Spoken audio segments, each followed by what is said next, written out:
All right, take 3. Hi, everybody. It's Mr. Dutt here with Mr. Dutt's history class. Lesson number 2 about the Berlin Airlift, which we started with the overview of the Cold War yesterday. But today, before we go into our lesson, I wanted to give you the answer for yesterday's trivia question. And yesterday's trivia question asked, which was the most shoplifted book in the world? And that's the Bible, believe it or not. And along with that, on the same page, I looked up what's the most shoplifted item in the world, and it was cheese. To my surprise, I didn't know that. And so I thought I would pass that along too, along with the Bible itself. So thank you for those who answered that question in message, email, or on the site. And I appreciate it. We'll have another trivia question for you when we go through the lesson at the end today. Well, today's lesson number 2 is on the Berlin Airlift. Now, the Berlin Airlift happened from 1948 to 1949, just a little bit over a year. We're going to talk about what that was and why it happened. But the key question for today is, why did Great Britain and the United States need to do this? Why was it important for them to do this? So we're going to talk about that today and answer that question by the end of today's lesson. So let's get into it. All right, so what happened? Well, in 1948, the Soviet Union had within it 100 miles within its borders over to East Germany, Berlin. But during the Potsdam Conference they had with their allies, the United States and Great Britain, at the end of World War II, what they did was they decided that the United States and Great Britain would control the western part of Berlin, and the Soviet Union would control the eastern part of Berlin. And so during that conference, they decided, well, since we're allies, we're going to be nice to each other. That's going to happen. But after a while, the Soviet Union decided, since this is in the eastern part of Germany, it should be a part of East Germany. So what they did in 1948 was basically blockaded the roads, the bridges, the railroads, and the canals into Western Germany so that the Allies would leave. And then, of course, they would take control of Eastern Germany. So as we go along here, on to the next part, why did they do it? Well, because they wanted control. Yesterday we talked about fear, and we talked about how they were fearful of the Allies, the Great Britons and the United States, because of the different philosophies. And since they thought, well, this is inside our borders here in Eastern Germany, it should naturally be ours. So instead of fighting about it, and they didn't want to go to war about it, they just wanted to take it over.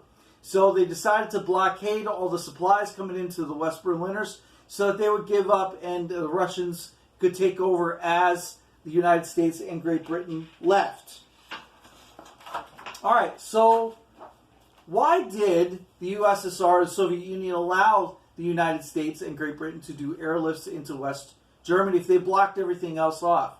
Well, basically they allowed it because they did not want to go to war with the United States or Great Britain. They just had major losses of life and equipment in World War II, so they did not want to go to war again right after World War II ends. So they allowed the airlift to come in. Now, what's interesting about this, okay, is all the supplies that the United States and Great Britain actually, gave to the West Berliners so that they could survive during this time period. And I have a picture here, basically, of an American or British cargo plane coming into West Berlin to give supplies, and all the kids are watching them come in. There was a landing and takeoff in West Berlin every 30 seconds for a whole year.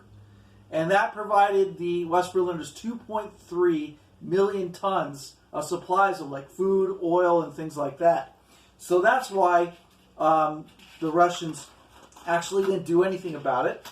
And when asked about this, our president, Harry Truman, who took over for FDR at the end of World War II, when FDR dies, basically says this quote, "We shall stay, period."